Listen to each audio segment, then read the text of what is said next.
Un indio estaba subiendo una montaña cuando oyó una voz. Llévame contigo, le dijo esa voz. El indio volteó y vio una serpiente. Él se rehusó en primer momento y le dijo: si te llevo a la montaña, me morderás. Yo no haría eso, le aseguró la serpiente. Todo lo que necesito es ayuda, porque soy lenta y tú eres rápido. Por favor, sea amable y llévame a la cima de la montaña. En contra de su propia sensatez, el indio estuvo de acuerdo, levantó la serpiente, la puso en su camisa y continuó su viaje. Cuando llegaron a la cima, él metió su mano en su camisa para sacar la serpiente y ésta le mordió. Él cayó al suelo aturdido mientras el veneno iba expandiéndose por todo su cuerpo, dejándolo inmóvil, y la serpiente se deslizó y se fue. «¡Me mentiste!», grita el indio. «Tú me dijiste que no me ibas a morder». La serpiente se detuvo, miró hacia atrás y le dijo: «Yo no te mentí. Tú sabías quién era yo cuando me levantaste». Nosotros oímos una leyenda como esta y creo que empezamos a sacudir la cabeza, ¿no? Porque ya sabíamos el final, ¿no? Debió saberlo. Decimos: ¿para qué la levantaste? Y tenemos razón en nuestro razonamiento, pero la pregunta es: ¿nosotros a veces no hacemos lo mismo? No hacemos lo mismo. ¿No creemos la mentira de la serpiente?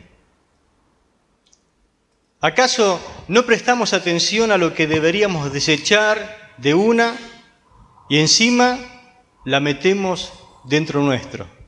Como que es inofensiva, ¿no? Como que no nos va a hacer nada. Los corintios, justamente eso fue lo que hicieron. Una serpiente tras otra habían silbado a sus oídos y ellos le habían creído. ¿Y cuántas mentiras creyeron los corintios? Lamentablemente muchas.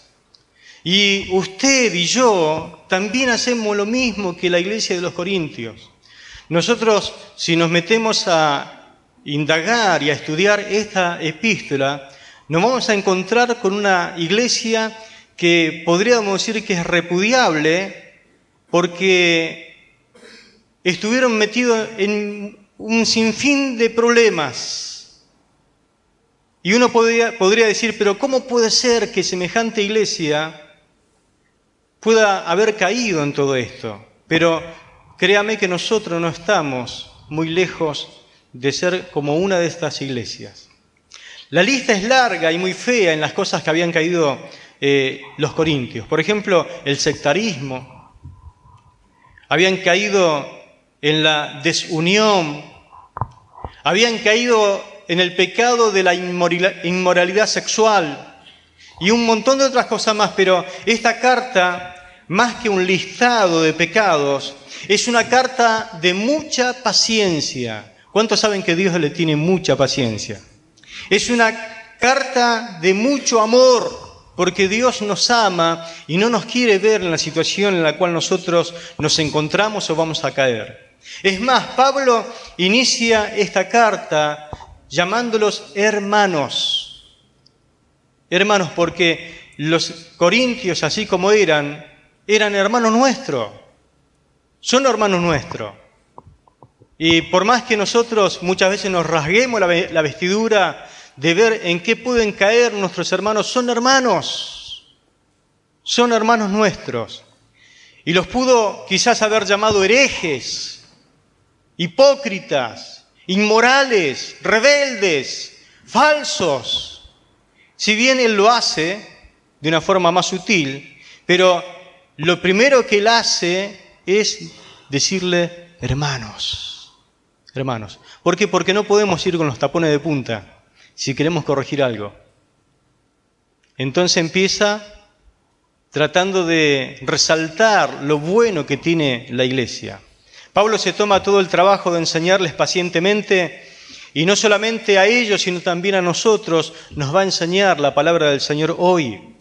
Quienes a menudo sentimos el susurro de la serpiente y que muchas veces los colmillos nos han raspado o han pasado muy cerca nuestro. Los que a menudo también, como la iglesia de Corintios, necesitamos una segunda oportunidad, si es que en verdad queremos vivir sabiamente nuestro llamado divino. ¿Estás viviendo a la altura de ese llamado? Dios te llamó, pero la pregunta es, ¿estás viviendo a la altura de ese llamado? Para vivir a la altura de tu llamado debes considerar 3 aspectos importantes de ese llamado. Solamente hoy vamos a ver uno. En primer lugar, ese llamado es un llamado a ser santos. Llamado a ser santos. Tenemos que recordar que fuimos llamados por parte del Señor y que el primer conflicto o falta de sabiduría en nuestro llamado viene cuando olvidamos de dónde Dios nos rescató. Así que Pablo les recuerda que fuimos colocados apartes para Dios. Por eso cuando Pablo les llama y él presenta sus credenciales para decir lo que dice, porque dice, yo soy apóstol de Cristo Jesús por la voluntad de Dios, junto con el hermano Sóstenes, a la iglesia que está en Corintio, escuche, a los santificados en Cristo Jesús. Dice, llamado a ser santos, con todos los que invocan el nombre de nuestro Señor, Señor de ellos y Señor nuestro. Gracia y paz de parte de nuestro Señor Jesucristo. En medio de una sociedad corrupta y pagana como era la ciudad de Corinto, cuando alguien quería decir algo malo acerca de una persona o tratarla mal o menospreciarla, enseguida salía de su boca tratándolo como, ¿qué hace Corinto? Como insultándolo, porque era una ciudad que dejaba mucho que desear. Dios tiene en medio de esa ciudad pagana y perversa una iglesia. Dice, llamados a estar fuera. Cuando Dios tiene una iglesia en un lugar es porque los llamó a estar fuera. Pablo le escribe a una iglesia. ¿A qué iglesia? Los llamados afuera. Otro término para distinguir los llamados afuera, para que usted lo tenga más presente, es una asamblea. En una asamblea no pueden entrar cualquier tipo de personas, sino los designados. En esta asamblea, los únicos que pueden entrar fueron los llamados a ser santificados, los llamados a ser santos. Eso es lo que somos nosotros. En medio de una sociedad perversa, pagana y pecadora, Dios nos llamó afuera para que nosotros comencemos a vivir una vida de santidad. Gloria a Dios. Fuera de ese círculo vicioso. Nos llamó a salir fuera de esta sociedad depravada, que lo único que quiere hacer es todo lo contrario a la voluntad de Dios. La iglesia, los llamados fuera, están en el mundo, pero no son de este mundo. Amén. No nos complace, no nos satisface lo que el mundo nos presenta. Nuestra ciudadanía celestial está en el cielo, de donde esperamos nuestro Salvador. Amén. No pertenecemos más a esta sociedad, pertenecemos a Cristo Jesús. La carta es dirigida a los santos. ¿Qué es un santo? ¿Qué es para usted un santo? Le voy a decir en primer lugar lo que no es. Santo no es un muerto honrado por haber vivido una vida santa. Cuando Pablo escribe a los santos, no se está refiriendo a los santos que a veces los vemos colgados en algún templo, que tienen oído pero no pueden oír, tienen boca pero no pueden hablar, tienen ojos pero no pueden ver. No se está refiriendo a esa clase de estatua o de representación. Pablo le está escribiendo a personas. Entonces, ¿qué es un santo?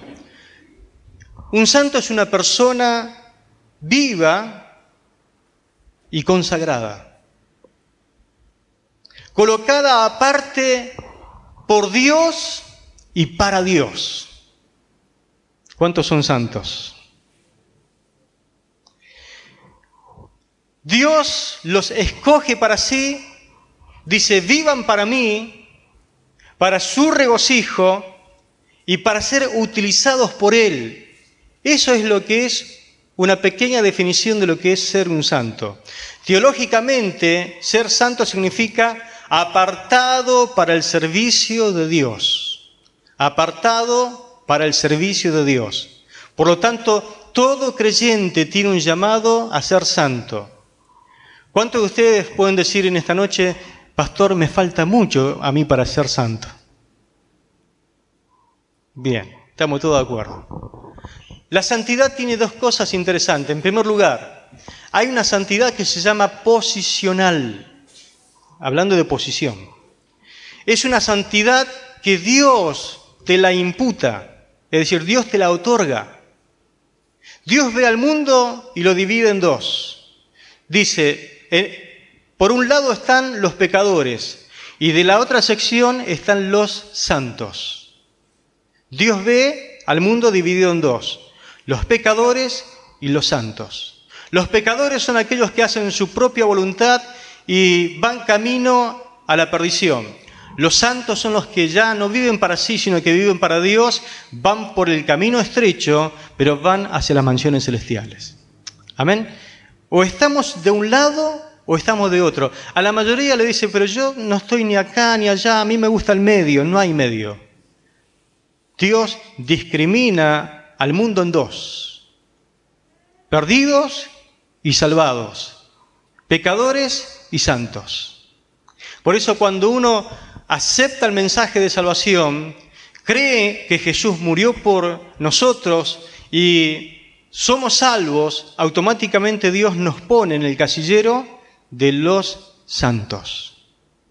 Es decir, que es algo que Dios hace. Pero lo segundo es que esta santidad es progresiva. Usted no va a llegar a alcanzar a hacer la voluntad de Dios de un día para otro, sino que es un camino que usted tiene que recorrer. Es un camino estrecho por el cual usted tiene que ir todos los días, renunciando a sus propios placeres y antojos y comenzando a hacer la voluntad del Señor. La santidad es progresiva y debe ser anhelada porque es la voluntad de Dios de que nosotros vivamos vidas santas. Entonces la santidad tenemos que ir en pos de ella todos los días y decir, Señor, yo quiero hacer tu voluntad, ayúdame, y Dios te va a ir ayudando a dar cada paso. Gloria al Señor. Así que no es nada fácil, pero hay que hacerlo. Se cuenta que un fotógrafo retrató una boda rara. Anoche estuvimos una boda. Pero esta boda dejó mucho que hablar. Vio como se dice a veces, dejó mucha tela por cortar, ¿no?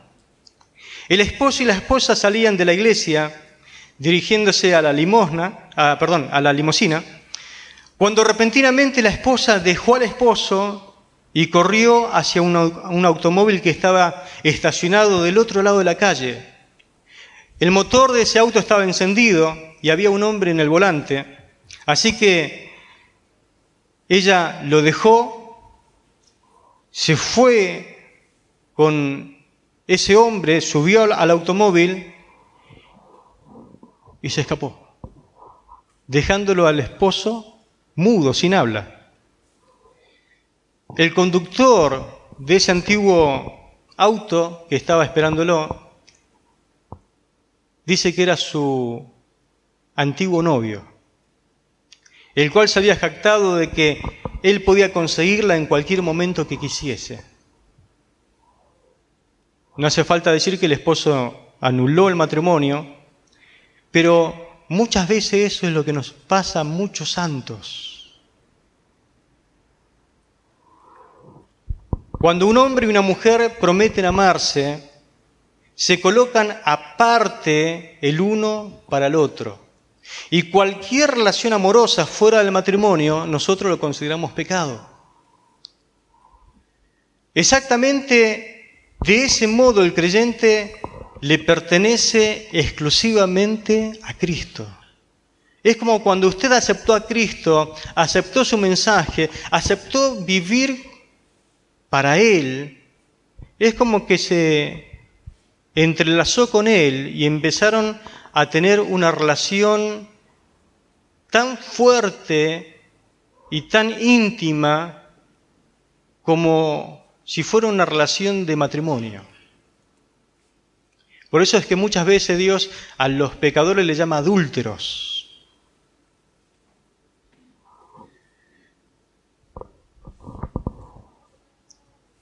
Nosotros somos colocados aparte para Él y solamente para Él. Usted y yo somos llamados a vivir para Él. Pero muchas veces lo que queremos hacer a veces es dejar la mano de ese que te ama y salir corriendo a los brazos de otro, en el término de pecar contra Dios, de aquellas cosas que nos ofrecía y nos ofreció este mundo constantemente y sabemos de dónde Dios nos sacó. Y las cosas que muchas veces hicimos que después nos arrepentimos 1001 vez, pero aparece nuevamente la tentación, aparece nuevamente esa tentación en un automóvil encendido, a ver si de alguna forma nuevamente nos puede arrancar para Él. Todos los que en cualquier lugar invocan el nombre de Jesucristo, llega a decir el apóstol Pablo, hablando de la iglesia, un creyente contaminado, un creyente infiel, no solamente está pecando contra el Señor, sino que también lo hace contra todos los creyentes de todas las edades, de todos los lugares. La iglesia no solamente es la iglesia de este lugar o la iglesia de esta ciudad, es la iglesia del mundo entero. Por eso, sé responsable y vive solamente para Él, exclusivamente para Él. Fíjese el saludo del apóstol Pablo, dice, gracia y paz. En esta noche el Señor viene y te saluda, como lo hizo Pablo a la iglesia, y te dice, gracia y paz. ¿Cuántos necesitan gracia en esta noche? ¿Y paz? Paz. Paz.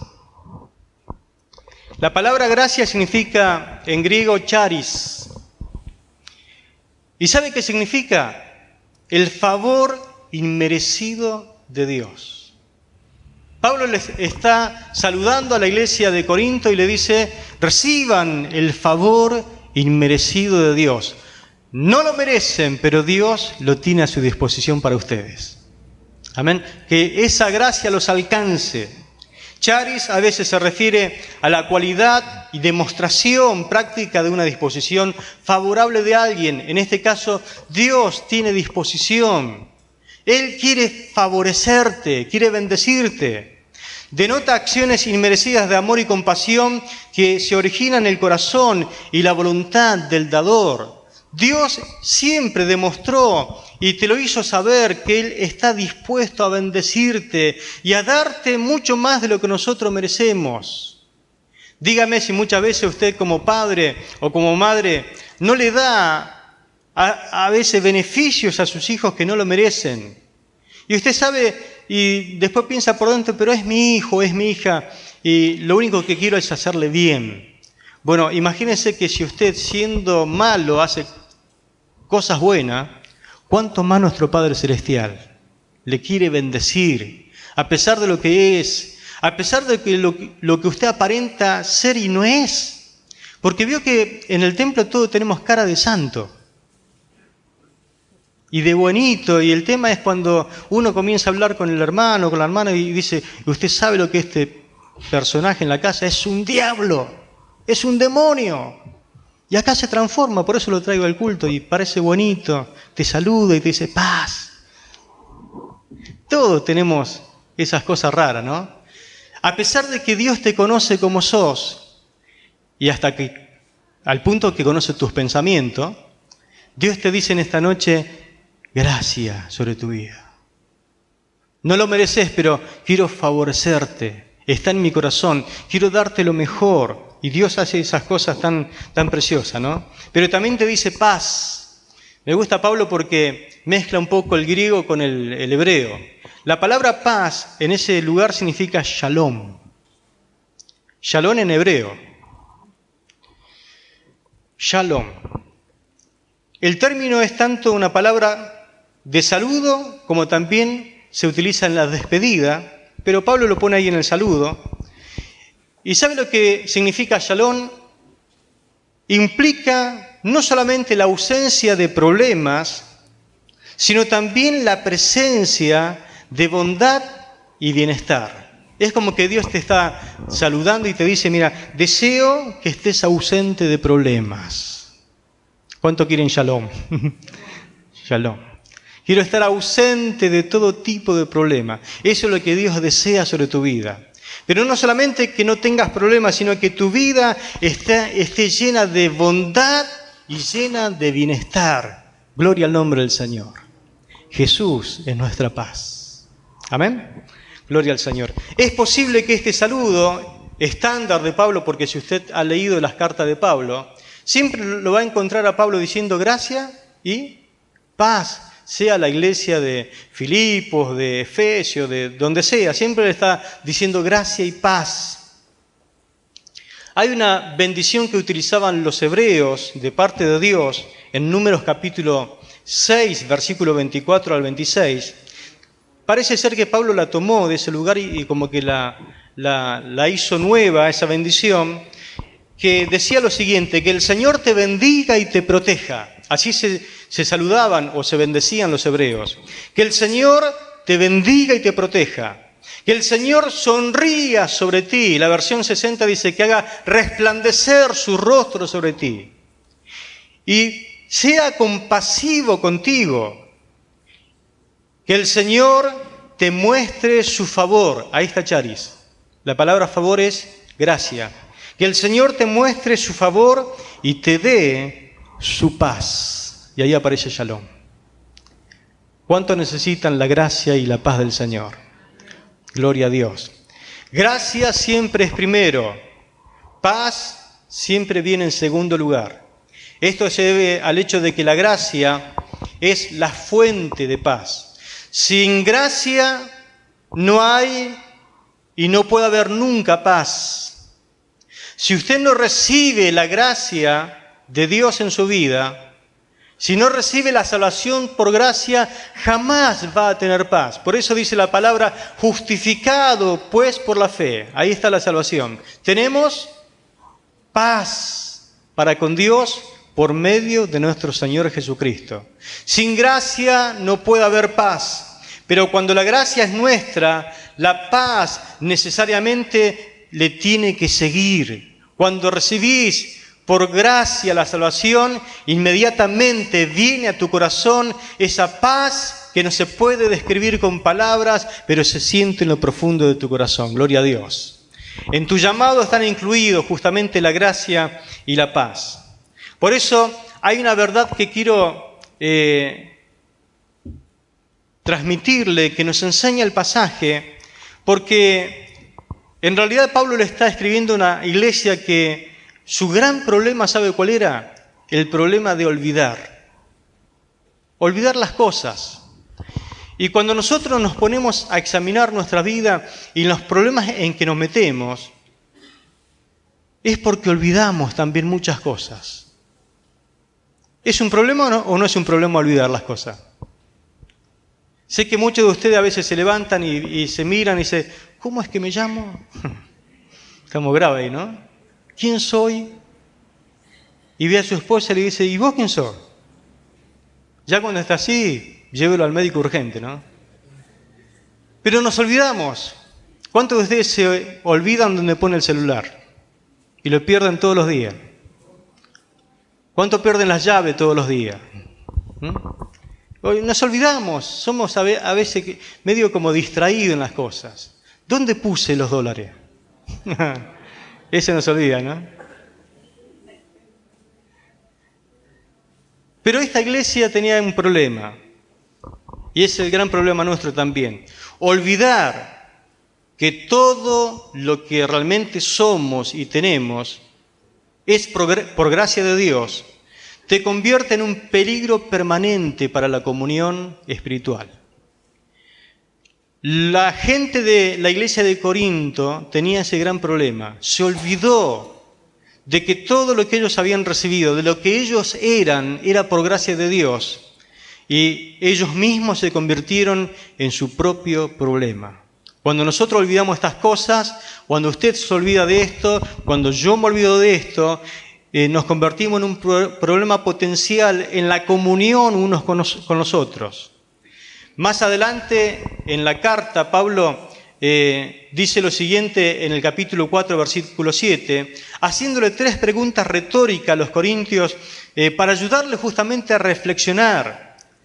Él, por ejemplo, pregunta, ¿quién te hace superior? La segunda pregunta, ¿y qué tienes que no hayas recibido? Y la tercera pregunta dice, ¿y por qué te glorías o te jactas como si no lo hubieras recibido? Qué pregunta, ¿no?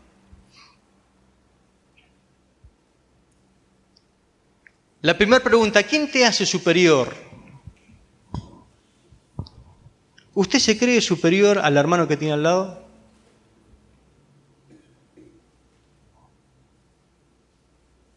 Vio cómo somos, que algunos dicen, no, eso es imposible. Y otro atrás suyo dice, sí. Sí, porque lo mira a usted y dice, seguramente soy superior a ese. Somos raros. Pero afirmamos que no somos superiores, pero adentro nuestro creemos que cuando usted mira así, por encima de su hombro y ve al hermano que tiene al lado, que vaya a saber de qué provincia vino, si terminó la primaria, si tiene el estudio que usted tiene, si tiene el trabajo que usted tiene, si tiene la casa que usted tiene. Y a lo mejor vino en bicicleta y usted vino en un 0 kilómetro y lo mira así. ¿Usted cree o no cree que es superior a él?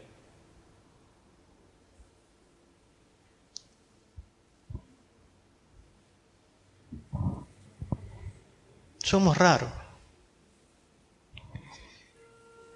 ¿Quién te hace superior? Le pregunta Pablo a la iglesia. Le está queriendo decir, ¿qué te hace diferente al resto? ¿Quién fuera de tu círculo de amigos o de hermanos te considera tan especial? Los que te conocen, quizás también, pero los que no te conocen, ¿sos especial para ellos? Le está diciendo el apóstol Pablo, ¿no? Y uno puede responder, no, nadie. Por lo tanto, deberías verte como una persona común y corriente y que siempre vas a tener que depender de la gracia del Señor. Amén, siempre. Todo lo que sos tiene que ver siempre con el Señor. Y lo repito, ni yo ni nadie es especial. Es la obra de Cristo trabajando en nuestra vida. Tener un auto no te hace superior a otro, lo único que te hace más responsable. ¿Sí? Tener una casa y que otro no tenga, lo único que te hace es más responsable. Hay algunos que tienen una bicicleta y otros tienen un ciclomotor. Lo único que hace es más responsable, nada más. Y ese tema de ser más responsable es porque Dios te hace mayordomo como diciendo, no sos dueño, pero te lo doy, te lo presto, pero un día vas a tener que rendir cuenta de todo lo que tienes. La segunda pregunta, ¿y qué tienes que no hayas recibido? A ver, ¿qué tiene usted que no haya recibido? Le respondo por la duda que usted me responda. Nada. Nada. Todo lo que usted tiene es porque lo recibió. No lo pudo crear usted para usted mismo. Lo recibió. Todo lo que usted tiene le fue dado por Dios. Y si Él cerrara un poquito el grifo, ¿sabe cómo sufriría usted? Y eso es lo que a veces pasa. Cuando Dios cierra un poquito el grifo y lo prueba, lo pone a prueba, corriendo viene al culto de oración.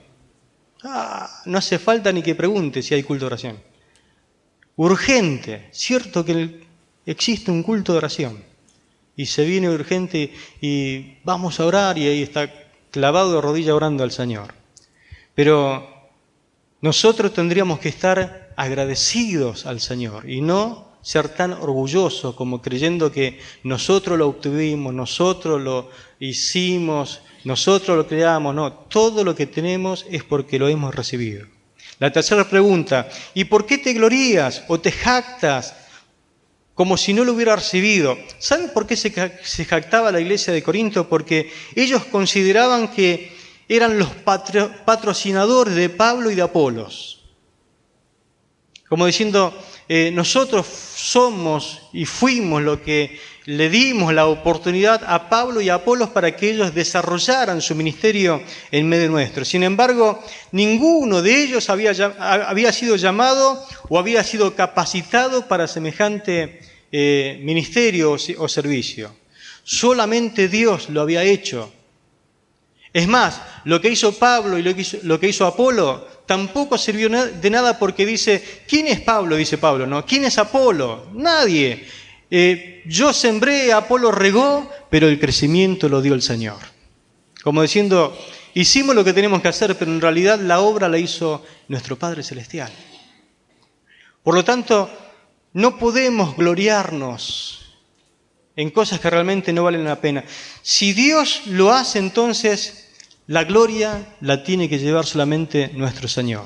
Amén. Si Dios hizo a todos y a cada uno de nosotros del modo que nos hizo, porque algunos en la iglesia de Corinto, tratando de hacer sectarismo, ¿sabe qué decían? A mí me gusta cómo enseña el apóstol Pablo, la profundidad que tiene ese hombre en la Escritura. Y otro decía, no, a mí Pablo me aburre, me hace dormir. ¿No le hizo dormir alguna vez un predicador? Sí, te hacen dormir. Y algunos dicen, no, a mí me gusta la elocuencia de Apolos. Ese sí que es predicador. Y claro, era un elocuente predicador, dice la palabra. Pero no tan exacto en la Escritura porque lo tuvieron que poner más o menos, más centrado en el mensaje del Evangelio. Es decir, que tampoco era tan exacto. Y ellos decían, yo soy de Apolos, otros decían, yo soy de Pablo, y hasta algunos decían, yo soy de Cefas, que era Pedro, y algunos creyéndose más espirituales decían, yo soy de Cristo. Yo soy de Cristo. Y eran los peores dentro del grupo, ¿no? Y se jactaban de eso, haciendo partidismo. ¿De qué forma uno puede hacer esto? Nosotros a veces somos de colgar una lista, a veces no, una lista de culto. Y usted simuladamente va y dice, a ver las actividades de la iglesia y dice, ¿quién predica? El sábado que viene, no voy a poder venir, porque predica fulano de tal. Después mira ya, ahí sí voy a poder venir, porque predica fulano de tal. Haciendo partidismo, ¿no? Porque me gusta como predica aquel, me gusta. Lo mismo pasa con la alabanza, lo mismo pasa con el que dirige. Eso no tiene que existir en la iglesia del Señor. ¿Existe o no existe eso? Diga sí, existe. Sí, pero tenemos que cambiar. Tenemos que cambiar. Gloria al Señor. La gloria se la tiene que llevar siempre el Señor. Si Dios usa a alguien, gloria a Dios. Si Dios usa menos a alguien, gloria a Dios también. Pero de todas formas, algunos reciben más con uno y más con otro. Algunos tendrán deseo de escuchar a uno, otro deseo de escuchar a otro. La gloria siempre tiene que ser para el Señor. Amén. Gloria a Dios. Somos propensos a olvidar muchas cosas. Por eso el Salmo 103, versículo 2 dice: bendice alma mía a Jehová y no olvide ninguno de sus beneficios. Si nuestro gran problema es olvidar, no olvidemos algunas cosas que son vitales en cuanto a la vida espiritual. El patrón de la poesía hebrea tiene ciertos patrones y David usa en este sentido la repetición, porque dice: bendice alma mía al Señor y no olvide ninguno de sus beneficios. Nuevamente dice: bendice alma mía, como que está repitiendo. No olvides. Alaba al Señor por cuanto Él te ha bendecido. Bendice alma mía al Señor y no olvides. No olvides. Esta alabanza da honor a Dios y dice que se le debe dar toda la alabanza y la exclamación a Él, pero agrega: porque hay razones, algo racional, algo que tiene que ver con la mente, con el recuerdo. No solamente sobre la base de la emoción o los sentimientos, porque algunos nos emocionamos cuando alabamos a Dios, adoramos a Él, nos quebrantamos, salen lágrimas, pero David está diciendo: pero también usen la mente, no solamente las emociones o la voluntad.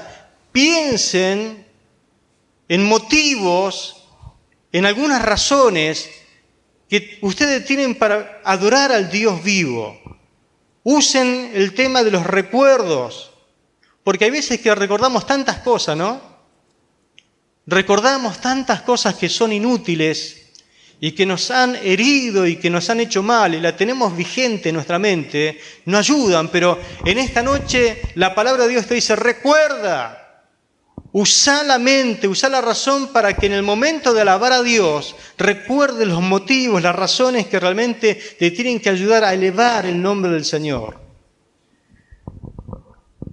Los corintios eran propensos a olvidar con mucha facilidad. Nosotros también somos propensos a olvidar con mucha facilidad. Perdemos de vista muy fácil lo que nosotros hemos recibido. Lamentablemente es así. Los beneficios que han llegado a nuestras vidas son como esos regalos que muchas veces le hacemos a los niños y ellos los reciben con tanto entusiasmo. ¿Vio lo que cuesta comprar un regalo ahora, no? Y llega la abuela con un camión así grandote y se lo regala al nieto y el nieto lo mira así y se pone arriba y lo usa el camión. A los 3 minutos dejó el camión a un lado, le sacó la rueda, lo rompió y... Él quería jugar con la rueda del camión. Y eso pasa. No tiene el poder de valorar lo que le costó comprar a el abuelo ese regalo. Pasa eso. Lo dejan tirado, sin importar si se va a perder o si lo va a dañar otro. Pero nosotros no somos iguales a veces con lo que Dios hace en nuestras vidas. Dios se encarga de colmarnos de bendiciones y de beneficios. Recuerda en este día, ya voy terminando, de dónde Dios te rescató.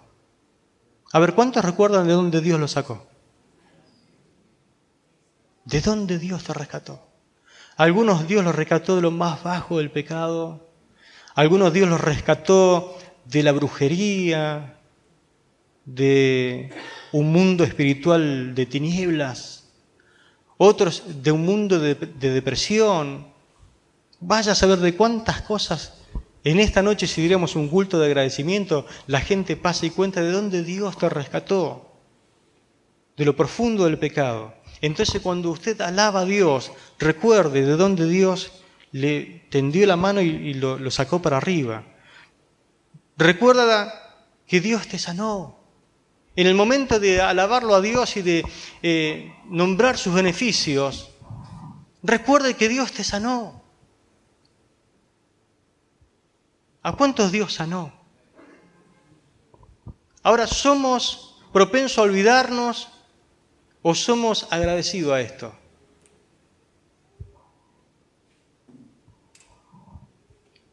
Jesús sanó a 10 leprosos. ¿Cuántos vinieron a agradecerle a Él? ¿Cuántos vinieron? Uno solo nomás. Es decir que la gente es más propensa a ser desagradecida que agradecida. Y vaya a saber si nosotros no nos ponemos a profundizar lo que era ser leproso en aquel tiempo, excluido de la sociedad, condenados a muerte, donde perdían todos sus familiares porque lo excluían de la sociedad. Y el Señor, con solamente una palabra, le dijo: id, preséntense al sacerdote. Mientras iban, fueron sanados. Y solamente uno vino a agradecer. Yo quisiera ver a todos los agradecidos venir a agradecerle al Señor. Los que realmente le agradecen de corazón, agradecerle una y otra vez que uno tiene la posibilidad de hacerlo para exaltar el nombre del Señor. Recuerda que Dios te dio una familia. Quizás usted no tenga la familia que hoy tiene si Dios no se la hubiera dado. Amén. Dios te dio una familia. Recuerda que Dios te dio un trabajo. Dios te dio las fuerzas para trabajar. Dios te dio salud. ¿No es triste a veces venir y rogarle a Dios que te dé un trabajo y después por causa del trabajo no le agradezcas a Dios más? ¿Cómo lo toma usted eso? Personas que vienen desesperadas: pastor, ore por mí para que Dios me dé un trabajo. Oramos, Dios le da un trabajo y después dice: no puedo venir porque estoy trabajando, pastor. ¿Qué quiere que haga? ¿Cómo lo entiende usted eso? ¿Cómo se lo explica a Dios? Recuerde que Dios oye siempre tu oración. ¿Cuánto cree en esto? La oración que haces, siempre Dios la escucha. Sea la oración que sea, tiene respuesta de parte del cielo. Recuerda que Dios te dio una iglesia para serle fiel en ella. Amén. Dios te dio una iglesia, sea la iglesia que sea. Hay algunos que están contentos por la iglesia, otros dicen: qué iglesia más triste, o qué iglesia, y le pone alguna característica, pero esta es la iglesia donde Dios te llamó. Aquí en este lugar es donde Dios te da la posibilidad de servirle y de serle fiel hasta la muerte. Amén. Gloria al Señor.